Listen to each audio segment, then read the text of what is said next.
The title of the talk is RPM, Additive Stream Ciphers for Lightweight Communication Security. This is joint work with Glenn Orich. His work was done while he was at Relevant Security Corporation in Denver, Colorado. My name is Giovanni Di Crescenzo. I work for Perspecta Labs in Basking Ridge, New Jersey. You might have known our company under previous names like Bellcore, Bell Labs, Vancouver Labs, Telcordia Applied Research. This publication is dedicated to the memory of Glenn. He was a visionary researcher who understood the importance of lightweight cryptography years ahead of most of us.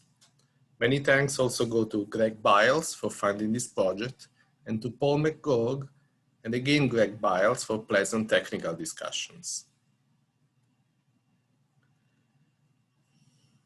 I would like to talk about some current computing trends. In particular, this talk is very much related to computation and network communication among highly constrained devices. These are part of many of today's trending computing paradigms, including sensor networks, wearable devices, cyber physical systems, and Internet of Things. The relevance and impact of these areas is significantly increasing. For instance, if we just consider Internet of Things statistics, or at least estimates that you can easily find on the internet, you can see the IoT device market will reach at least $1 trillion by 2026. You can see that the installation of 31 billion IoT devices is expected in 2020. Now, most of currently applied cryptographic algorithms, including most notably the AES block cipher, were designed for most desktop or server-like environments. Many of these algorithms really do not fit into the constrained devices. To address this problem, cryptography has migrated into a sub-area called lightweight cryptography. Lightweight cryptography is about constructing primitives that are lightweight in computation and network communication. They may possibly be not as secure as conventional cryptographic primitives like block ciphers and hash functions, but will be efficient enough to enable applications over such constrained environment. Now, the current state of the art in lightweight cryptography is progressing significantly well. It's moving forward at a reasonable speed. Some of the early results are actually being improved over the past few years. Much more attention is being paid by many researchers, but there are still many non-trivial challenges. In particular, a non-trivial challenge is giving evidence that some level, even though a small level of security is achievable, while guaranteeing the desired higher performance. In this paper, we analyze lightweight cryptographic solutions that were proposed in the industry domain, and specifically stream ciphers from RPM, which was originally a product suite from the Relevant Security Corporation. The design goal being achieving communication security among interconnected devices in low power wide area networks. Now, these techniques were designed to take into consideration various constraining factors, including lightweight computing of sensors and power requirements, data rates and bandwidth in conjunction with both medium quality of service requirements, such as in residential smart meters, and a high quality of service requirements, such as in heart monitors or power utility smart grid. Our preliminary results are on quantitative aspects of known relationships between stream ciphers and secure symmetric encryption schemes. In our main result, we actually isolate the underlying RPM lightweight cryptographic primitives as two additive and nonlinear stream ciphers, for which we show that they do satisfy some security guarantee, and specifically we show that the small variants using idealized components of these two lightweight RPM stream ciphers have a long period. We were also informed by the RPM designers that the RPM stream ciphers passed the NIST statistical tests, and also that they believe that no correlation attacks are possible. As we evaluate their performance, we observe that these two lightweight stream ciphers are about 1 order of magnitude faster than AES-based symmetric encryption for very large data to be encrypted.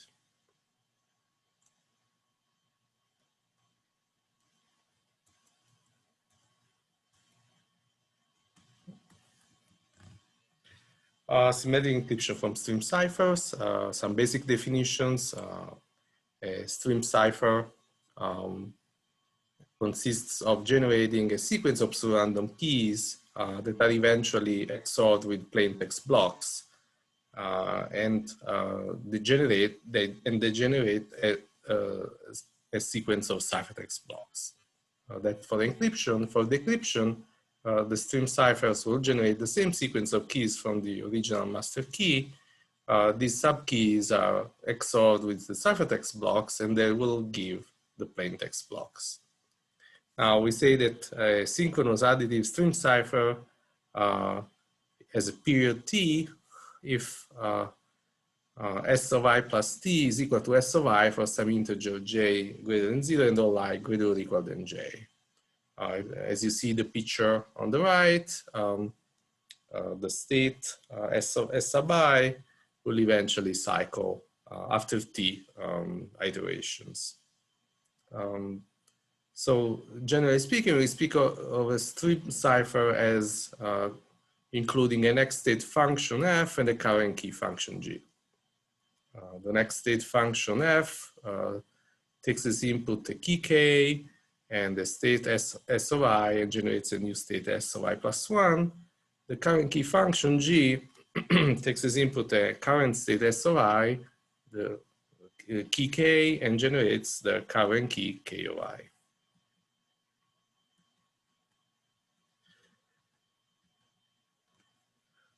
Symmetric encryption based on additive stream ciphers satisfies these two properties, a security property and an insecurity property.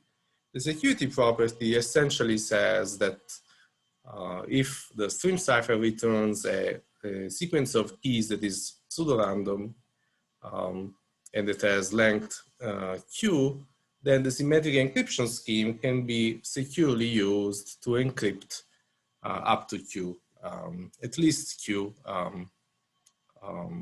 message blocks. So in particular, AES encounter mode can be thought of a stream cipher that returning a pseudo-random sequence of keys for any polynomial value q, assuming that AES is a pseudo-random function. Proposition 2 is an insecurity property, which says that if a stream cipher, an additive stream cipher has period p, then the symmetric encryption scheme that is based on the stream cipher will satisfy the encryption correctness, but will not satisfy security when it is used to encrypt more than p values, more than p blocks. So these two properties essentially tell us that yes, we can use successfully stream ciphers to have very efficient, extremely efficient symmetric encryption, but the period p is an important metric to evaluate how many message blocks we can encrypt using a stream cipher.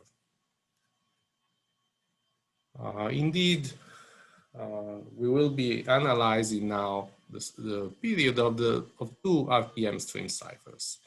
The first RPM stream ciphers consists of a combination of these two primitive functions called position digit algebra function, or PDAF, and one-way cut, or OWC.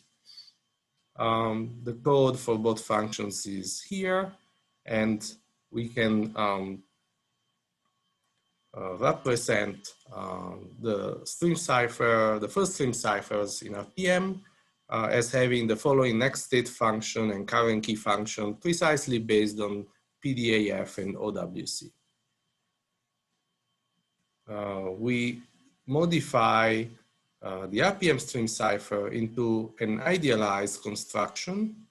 And you see the difference between the top original string cipher and the bottom, where in red we denote our addition to the cipher. We add the random function at the end of PDAF, and that creates the necessity of an addition of a second input to the current key function OWC. For the idealized version of this first stream cipher, we show that the expected value of the period is essentially R exponentiated to n divided by 2 minus a logarithmic term, which is a lower order term. What is the intuition behind this number? The expected value of the period. So R and N, by the way, let me go back to the construction. R and N are parameters in the construction, the PDAF construction, as well as in the OWC construction. You see that R is the size of the domain where the basic input values are taken from, and N is the number, the length of the input values, of both input values to PDAF as well as to OWC. So intuitively, this result on the period tells us that the length of the period is almost as big as we could get. And this is really coming from an analysis of the behavior of the stream cipher. We use the computer probability at the sequence of keys returned by G prime repeats. We actually represent the PDAF function as a matrix. We observe that it is a matrix with 1 or 2 non-zero elements on each row, depending on the value of y. We represent it as a function only on x, and the first of the 2 inputs. And we notice that the sequence of keys in this cipher will repeat when this output z repeats. This output z is given as input to the random function. And so that's what we what needs to repeat for the period to be bounded. And so at that point, we use a linear independence argument, a careful analysis of the structure of the matrix and the average rank of the matrix, which will depend on an average number of disjoint cycle structures in the matrix. We compute the average number of disjoint cycle structures and derive a lower bound on the average period. So it's a quite complex proof, but it gives us good news about the period of this idealized version of the first stream cipher. There is a second stream cipher which is slightly more efficient and for which we have a similar analysis. I don't have time to go over it. Even here we add a random function in our idealized version, but really what we do is we actually essentially replace one of the boxes, the combined box in the current key construction by a random function. And in both cases, the observation for the motivation for this modification was really by observing the behavior of those functions and observing that the intended behavior by the designers seemed to be that of constructing a random function here as combined, as well as to provide some random function behavior in the previous stream cipher. So for this stream cipher, for this idealized version, we also have a result that is essentially similar to the previous, to result for the previous cipher. It's probably a little weaker in terms of the coefficient of the exponent. It's not clear if this is a problem without proof, but definitely this cipher is also slightly more efficient, and it might be also that this particular stream cipher is not exactly as strong as the previous one. So the proof is also quite complex, and it analyzes different pre-image sets of the extract function, which is one of the components, and also uses linear independence and the balls into beans argument. Finally, we conclude with the performance analysis, where we observed that, for instance, when we encrypt 1 million blocks, we have that the performance of the encryption using the second stream cipher is almost 1 order of magnitude faster than AES. Conclusion, so the process of finding the right formal definitions and rigorously state security properties of lightweight cryptography has barely started. In this paper, we propose an approach that is based on idealized versions of stream ciphers, and we propose analyzing such stream ciphers using these types of idealizations, which essentially builds, it's a procedure that builds on conventional results in the random molecule model and the ideal cipher model, although it applies that to stream ciphers, and it requires some careful analysis in finding out which components can be better modeled or slightly modified into idealized randomly behaving primitives. That's all for this paper. Open problems include, obviously, finding potential attacks to these schemes, as well as modifying the schemes to better achieve stronger security properties. Thank you for your attention.